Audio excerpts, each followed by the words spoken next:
enquanto a gente volta aqui para comentar um pouco mais dessas declarações que foram dadas aí por Trump, né? Fez alguns pontos falou sobre a segurança, né? Falou que cartéis serão considerados terroristas em seu governo, né? Uma determinação de uma política de combate às drogas, claro, né? E acho que tem um ponto que é interessante também, que fala com essa, digamos assim, com a agenda mais radical, né? Do lado da direita especificamente, que é quando ele fala que somente vão ser registrados nos Estados Unidos os gêneros masculino e feminino, né? Mostrando aquela ideia de combate à ideologia de gênero, que é algo que tem sido muito falado no âmbito político, talvez até mais do que tomado mais o centro das discussões do que de fato deveria, né? Ele também citou que a nação norte-americana, né, que os Estados Unidos foram em diversos momentos traídos por essa gestão, né, falando obviamente da gestão de Biden. E aí o curioso é que mesmo diante desses ataques teve um momento em que os dois se uniram e assim, tipo, o Biden levantou para bater palmas ali, né, junto com todos os outros apoiadores de Trump, que foi no momento em que ele falou sobre o cessar-fogo lá em Israel, na faixa de Gaza, e falou que os americanos que lá estavam, as tropas americanas iam voltar para casa, né? E esses homens americanos iam voltar para casa.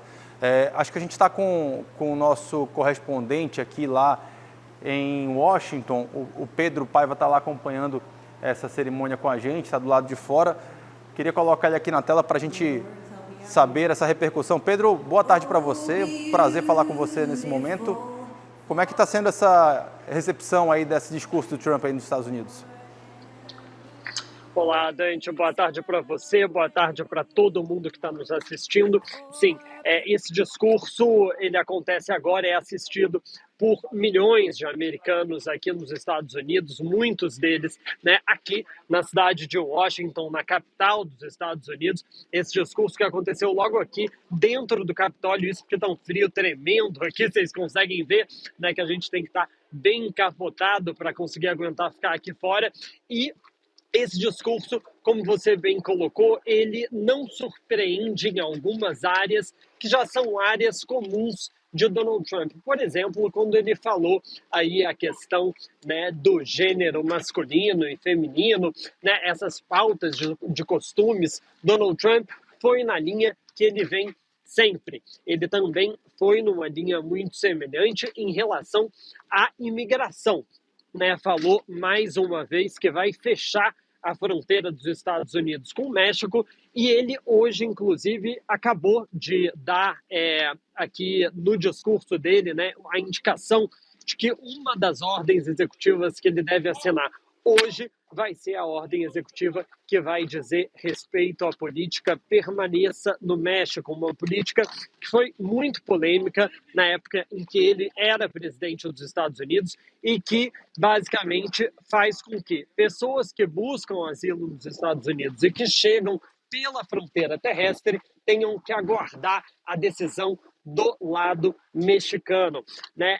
Esse discurso ele também teve vários momentos aí de alfinetadas, né, na atual administração, como por exemplo quando ele falou que as agências, né, que cuidam de desastres tinham maltratado as pessoas da Carolina do Norte, um estado que foi fortemente afetado recentemente por um furacão ainda na época da eleição, e lembrou também agora dos incêndios na Califórnia, né? Donald Trump, inclusive, já deve fazer uma viagem agora no fim da semana para a Califórnia para acompanhar exatamente como estão sendo esses trabalhos de resgate, de reconstrução mesmo na região de Los Angeles. E foi uma fala que Donald Trump também tratou de questões internacionais. Eu ressaltaria o fato dele ter, mais uma vez, ameaçado o Panamá em relação ao canal do Panamá, né, dizendo que os Estados Unidos vão recuperar o canal do Panamá para si. Né? Essa é uma crise diplomática que Donald Trump já coloca os Estados Unidos, já vinha colocando antes da tomada da posse, quando afirmou que o Panamá vem, de certa forma, dando mais espaço à China e que esse canal deveria retomar ao controle dos Estados Unidos. Então, Donald Trump mostrou que chegou chegando, né, como dizem, não voltou atrás nas suas pautas de campanha e hoje, agora, no final dessa cerimônia, quando Donald Trump saía aqui do Capitólio, a tradição é que o presidente siga pela Avenida Pensilvânia em carro aberto não, perdão, a pé até a Casa Branca e lá ele vê apoiadores. Os apoiadores têm a oportunidade de ver o presidente eleito pessoalmente, mas isso não deve acontecer hoje. E não deve acontecer hoje porque, como disse, o clima, apesar desse solzinho aqui, engana, gente. Está muito frio aqui em Washington. No termômetro, nesse momento, a temperatura está em menos 5 graus. Isso porque, né, agora a gente está às meio-dia e 46, perdão, da tarde, aqui no horário de Washington. Mas a sensação térmica é muito mais baixa. Está beirando menos 12 graus. Isso por causa desse vento que vocês conseguem ver aqui, né, que está batendo. Então, o que Donald Trump vai fazer ele vai sair agora aí do Capitólio. A gente está vendo aí, inclusive, né, essas imagens do momento em que ele jurou, fez o juramento ali com a mão na Bíblia, jurou defender a Constituição dos Estados Unidos. Ele vai sair do Capitólio depois que ele fizer a cerimônia de assinatura, que ele assinar formalmente a posse, e ele vai até o Capital One Arena, que é uma arena de basquete e de hóquei que fica aqui na região central de Washington, entre o Capitólio e a Casa Branca, e lá ele vai fazer como se fosse uma parada para que os seus apoiadores possam vê-lo, porque os apoiadores que também geralmente acompanham a posse do lado de fora, eles foram direcionados para essa arena, onde eles puderam acompanhar a posse pelos telões, né? Lá dentro do Capitólio mesmo, ficaram só os convidados, né, dessa cerimônia histórica nos Estados Unidos. Só dizer aqui uma curiosidade para vocês, inclusive, Donald Trump se torna agora o 45º e 47º presidente dos Estados Unidos. Essa é a primeira vez que um presidente que perdeu uma eleição é eleito para um segundo mandato posteriormente na história. A última vez que isso aconteceu foi no fim do século XIX, com Grover Cleveland.